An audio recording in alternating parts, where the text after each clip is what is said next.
সবটা পরিপাটিভাবে করি বলেই সময়ের মধ্যে ঘরে বাইরের কাজ, রান্না, বৃহস্পতিবারের পুজো সবটা সময়ের মধ্যে শেষ করতে পারি।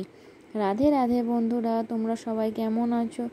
আশা করছি তোমরা সবাই ভীষণ ভালো আছো। আমরাও কিন্তু বেশ ভালো আছি। আজ হলো বৃহস্পতিবার। তোমাদের সবাইকে সাথে নিয়ে আজকের ব্লগটা শুরু করলাম। সাথে থেকো, আশা করছি আজকের ব্লগটাও তোমাদের বেশ ভালো লাগবে। তো প্রথমেই এই যে জামা কাপড় গোছানো দিয়েই আজকের ব্লগটা শুরু করলাম। তো কিছু জামা কাপড় না গোছানো বাকি ছিল, তো ভাবলাম সকালবেলায় কাজ আরম্ভ করার আগে জামা কাপড়গুলো খুব সুন্দর করে গুছিয়ে রাখি, তাহলে কি বলো তো, দেখতে খুব ভালো লাগবে। আর না, যে জায়গাটায় জড়ো করা থাকে সেখানটাও পরিষ্কার হবে। তো মেয়ের জামা প্যান্টগুলো একটু ছোট ছোট করে ভাঁজ করে রাখি, তাহলে অল্প জায়গাও লাগে এবং দেখতেও সুন্দর লাগে। তো তারপর আমার নাইটি ছিল, আর বেশিরভাগ মেয়ের আর আমার জিনিসগুলোই আলনার মধ্যে রাখি। আর ছেলের যত কাঁথা জামা প্যান্ট একটা যে বাস্কেটের মধ্যে বিছানায় গুছিয়ে রেখে দিই, তাহলে নিতে সুবিধা হয় আর কি। তো তারপর এই যে এই আলনাটার মধ্যে গুছিয়ে রেখে দেব। তো বললাম না, আমার আর আমার মেয়েরই বেশিরভাগ জিনিস এর মধ্যে রাখি। তো আমার ওই দুটো একটা নাইটি থাকে, বাদ বাকি সব মেয়েরই থাকে। আর কি বলো তো, ওর বাবার জামা প্যান্টগুলো না সব হ্যাঙ্গারে রেখে দিই, আলনার মধ্যে রাখি না। আর আমি যে কাপড়গুলো পরি ওগুলো না দাওয়ার মধ্যে তার আছে, খাটানো আছে, সেখানে রেখে দিয়ে আসি। তো এই যে একটি ছোট্ট আলনা, এর মধ্যে তো আর সব কুলায় না, তো সেই জন্য আর কি বাইরে রেখে আসি। আর আমাদের রুমটা তো মানে জায়গাটা খুব ছোট, আলমারি ড্রেসিং টেবিল, মানে দুটো আলমারি, ড্রেসিং টেবিল, খাট, এতেই আর কি ভর্তি হয়ে গেছে। আর আলনা রাখার না এই রুমটার মধ্যে একদমই জায়গা নেই, তো সেই জন্যই আর কি একটু অসুবিধা হয়। তো যাই হোক, তারপরে এই যে বিছানাটা ভালো করে ঝেড়ে নিলাম, দিয়ে খাটটা খুব সুন্দর করে মুছে নিচ্ছি। তো একই তো কালো রং, একটু ধুলো পড়লে না দেখতে সাদা মতো লাগে। তো সেই জন্য আমি কি করি, রোজ খাটটা মুছি যাতে একদম না ধুলো বসে। তো তারপর এই যে একদিক থেকে ঝাড় দিতে আরম্ভ করলাম। আর এই যে দেখো, ব্যাটারির ফ্যানটা না এখন চার্জে দিয়ে রাখি। কি বলো তো, চার্জ যদি না দিয়ে রাখি না, এই ফ্যানটা কিন্তু নষ্ট হয়ে যাবে। তো এখন ইনভার্টার আছে বলে না এই পাখাটার প্রয়োজন খুব কমই হয়। তো তবুও আমি মাঝে মধ্যে একবার করে চালিয়ে দিই আর চার্জে বসিয়ে দিই, না হলে না এই জিনিসটা নষ্ট হয়ে যাবে। তো বলা যায় না কখন কিসের প্রয়োজন হয়। হয়তো একদিন পুরো কারেন্ট থাকলো না, তখন তো আর ইনভার্টারেও চলবে না, তখন এই ব্যাটারির ফ্যানটা কাজে লেগে যাবে। তো সেই জন্য সব জিনিসের সমানভাবে গুরুত্ব দিয়ে মানে জিনিসের যত্ন রাখাটা চেষ্টা করি। তো তারপর দেখো, ঘরগুলো আর কি ভালো করে ঝাড় দিয়ে নিচ্ছি। আর কি বলো তো, ছেলের জন্য না এখানে সেখানে প্রায় জিনিস ছড়িয়ে ছিটিয়ে পড়ে থাকে। তো খেলাগুলো তো এক পালি গোছাতে লেগেই যায় সকালবেলায়। তো ছেলে যখনই আর কি খেলে, তখনই খেলনাগুলো ছড়িয়ে ছিটিয়ে চারদিকে করে দেয়। আর যে কোনো একটা জিনিস নিয়ে তো আর খেলবে না, মানে একটা জিনিসে তো আর মন বসবে না। তো নানা রকম খেলনা একটা বাস্কেটের মধ্যে কুড়িয়ে রেখে দিয়েছি, যখনই ছেলে খেলে খেলনাগুলো আবার ওর মধ্যেই কুড়িয়ে রেখে দিই। আর কি বলো তো, ছেলের না এরই মধ্যে আর কি দুটো গাড়ি একদম ভেঙে ফেলেছে, তোর চাকাগুলো পুরো খুলে ফেলেছে। তো যাই হোক, আমি এদিকে ওই রুমটাও ঝাড় দিয়ে নিলাম, ডাইনিংটাও খুব সুন্দর করে ঝাড় দিয়ে নিচ্ছি। তো একদম আর টেবিলের তলা থেকে আর কি সব নোংরা বার করে নিলাম। আর কি বলো তো, বিকালের দিকে তো একবার ঝাঁটপাটটা দিই, তো তবুও না সকালের দিকে বেশ ভালোই নোংরা বেরোয় রুমগুলো থেকে।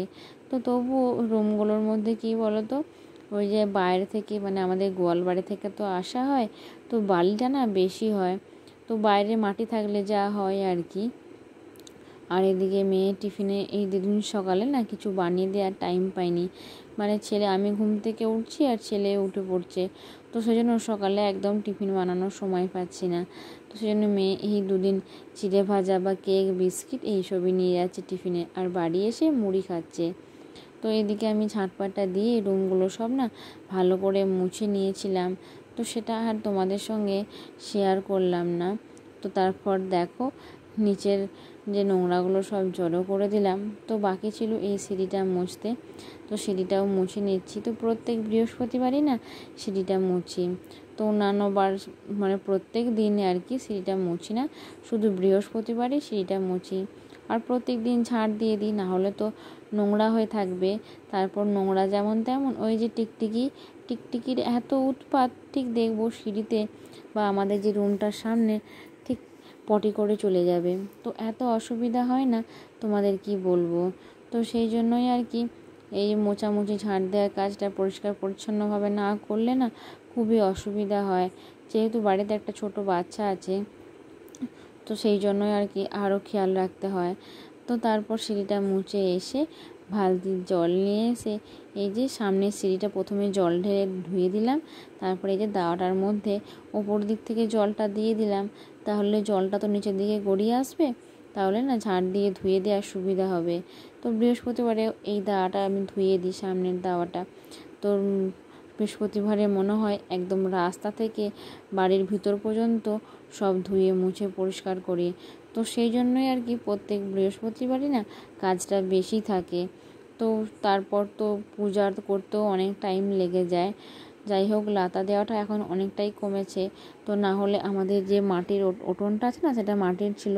তো তখন না প্রত্যেক বৃহস্পতিবার নয়, রোজই প্রায় লাতা দিতে হতো। তো যাই হোক, আমার বাসি কাজ সেরে নিয়েছি, সব যা ছিল বৃহস্পতিবারের বাসি কাজ। তারপর জলখাবার বসিয়ে দিয়েছি, কড়াইয়ের মধ্যে তেল, তারপর 5 ফোড়ন তেজপাতা দিয়ে দিয়েছিলাম, একটা টমেটো দিয়ে দিলাম। কী বলো তো, এখন তো টমেটোর সিজন নয়, সেজন্য হাটে অল্পই নিচ্ছে। আর আমাদের বাড়িতে তরকারিতে মোটামুটি দুটো টমেটো দিলে খুবই ভালো হয়, কিন্তু এখন কি করব, ওই একটা দিয়েই কাজ চালাচ্ছি আর কি। তো এদিকে দেখো টমেটোর মধ্যে নুন, হলুদ, জিরে গুঁড়ো, লঙ্কা গুঁড়ো সব দিয়ে দিলাম পরিমাণ মতো। তারপরে এই যে নুন দেওয়ার পর টমেটোটা এভাবে একটু গেলে দিলে না বেশ ভালো মিশে যায়। আর একটু মশলাটা থেকে ভালো করে ভেজে নিলে জিরে আর হলুদের গন্ধটা আর কি আসে না। তো তারপরে এই যে কেটে রাখা লাউটা দিয়ে দিলাম।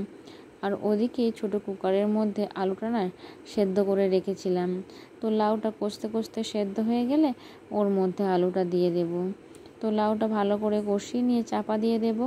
তো চাপা দিয়ে না মানে আরও যে কিছু কাজ আছে সেগুলো সেরে নেব। তো তারপর কি বলো তো, একটু চিনি দিয়ে দিলাম। আর না লাউ তরকারি একটু মিষ্টি না হলে খেতে ভালো লাগে না। আর এদিকে ছেলের জন্য দুধ গরমটা করতে বসিয়ে দিয়েছিলাম।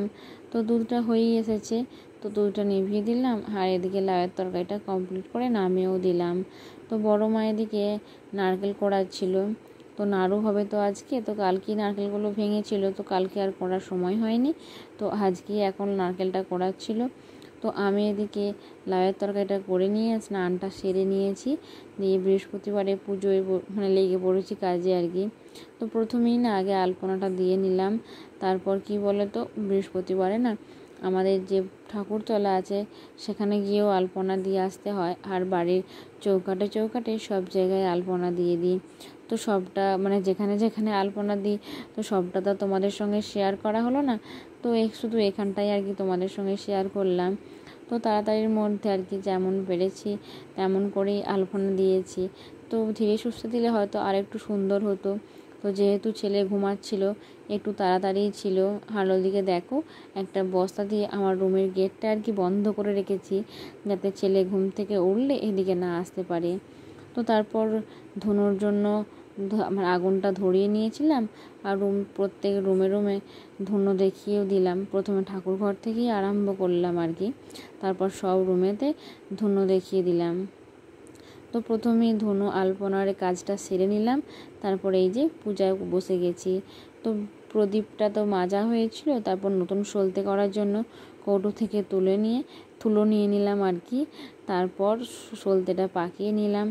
আর কি বলো তো, বৃহস্পতিবারে এগুলো একটা বাড়তি আর কি পূজার অংশ।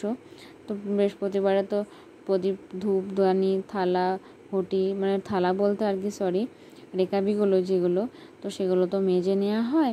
তো সেই জন্য আর কি প্রদীপটা পরে নিলাম সলতেটা। তারপর তেল দিয়ে দিলাম। হ্যাঁ জানো তো, এখন না পুজোর সময় আমরা ওই যে প্রদীপটা জ্বালাই তিলের তেল ব্যবহার করি। তো যাই হোক, ধূপ প্রদীপ জ্বালিয়ে নিয়ে এদিকে ফুলগুলো সাজিয়ে দিচ্ছি। তারপর এরই মাঝে আর কি আমি ফলটাও কেটে নিয়েছি। তারপর ফুলগুলো আর কি তারপর সাজাচ্ছি। আর কি বলো তো, এখন না জবা ফুলগুলো খুব ফুটছে, মানে এখন তো বৃষ্টি হচ্ছে প্রতিদিন, আর গাছগুলো বেশ ভালো জলও পাচ্ছে, আর এক গাছ করে না জবা ফুল ফুটছে। আর এই যে ছোট ছোট গোলাপ ফুলগুলো আমাদের বাগানে ফুটছে। তো আমাদের ঠাকুরতলার কাছে আর কি বাগান আছে, তো সেখানে অনেক রকমের জবা ফুল ফোটে। তো এদিকে লক্ষ্মীর ঘটে সিঁদুর দিয়ে দিলাম, আর জলও দিয়ে দিচ্ছি। তো লক্ষ্মী পূজার দিন, প্রত্যেক লক্ষ্মী পূজার দিন আর কি ঘটে জলটা দিই। তো তারপর দেখো গোপাল সোনাকেও গোলাপ ফুল দিয়ে খুব সুন্দর করে সাজিয়ে দিয়েছি, আর লক্ষ্মী পূজাও করে নিয়েছি। তো পূজার শেষে এই যে রেকাবি থেকে ফলগুলো ঢেলে নিলাম। তো তারপর তোমাদের সঙ্গে মুড়ি খেয়ে নিয়েছিলাম, তারপর একদম চলে এসেছি দুপুরের রান্না নিয়ে। তো আজকে দুপুরে রান্না হয়েছিল হুঁপো দিয়ে পোস্ত আর সোয়াবিনের তরকারি। তো এই ছিল আজকে দুপুরের রান্না। যেহেতু আজ বৃহস্পতিবার নিরামিষ ছিল, তো অল্প কিছুই রান্না হয়েছিল। তো তারপর এই যে বড় মা এখন সন্ধ্যাবেলায় নাড়ু বানাতে লেগে পড়েছিল। তো প্রথমেই চিনির নাড়ুটা হচ্ছিল আর কি। তো চিনির নাড়ুটাতে না ওই কাজু একটু কিশমিশ দিলে ভালো হয় আর কি। তো বড় মা কাজু কুচি দিয়েছিল আর এলাচ দিয়েছিল। তো বড় মা এদিকে নাড়ুটা নামিয়ে দিয়েছিল, মানে পাকটা করে নামিয়ে দিয়েছিল, আর মা পাকাচ্ছিল। তো আমাদের বৌমাকে, মানে আমার যা আর আমাকে আর কি নাড়ু পাকাতে এখন লাগতে হয়নি। তো ছেলেকে ঘুম পাড়িয়ে দিয়ে ভাবছিলাম যে নাড়ুটা পাকিয়ে দেব। তো তারপর যাই হোক, মাই এখন নাড়ুগুলো পাকাচ্ছিল। তো চিনি নাড়ু না খেতে বেশ ভালো লাগে। তো ওই আমাদের গোপালের বাবা আর কাকা না গুড়ের নাড়ু একদমই খায় না, তো ওদের জন্যই বিশেষ করে চিনি নাড়ুটা হয়। তারপর তো পুজোর সময় রকমারি নাড়ু আছেই আর কি। তো আজকে রাতের দিকে না রুটি হবে, আর এই যে সিমাই রান্না হবে। তো যাই হোক, এই পাপোশগুলো না আমি একটা ফেরিওয়ালার কাছ থেকে নিয়েছিলাম। তো ভাবলাম তোমাদের সঙ্গে একবার শেয়ার করে নিই। তো দেখো, এগুলো দেখতে না খুবই সুন্দর। ভাবছি পুজোর সময় আর কি মেঝেতে বেছাবো, তো ওগুলো পাল্টে দেবো। তো যাই হোক, আজকের ভিডিওটা এখানেই শেষ করছি। আবার দেখা হবে নেক্সট ভিডিওতে। রাধে রাধে।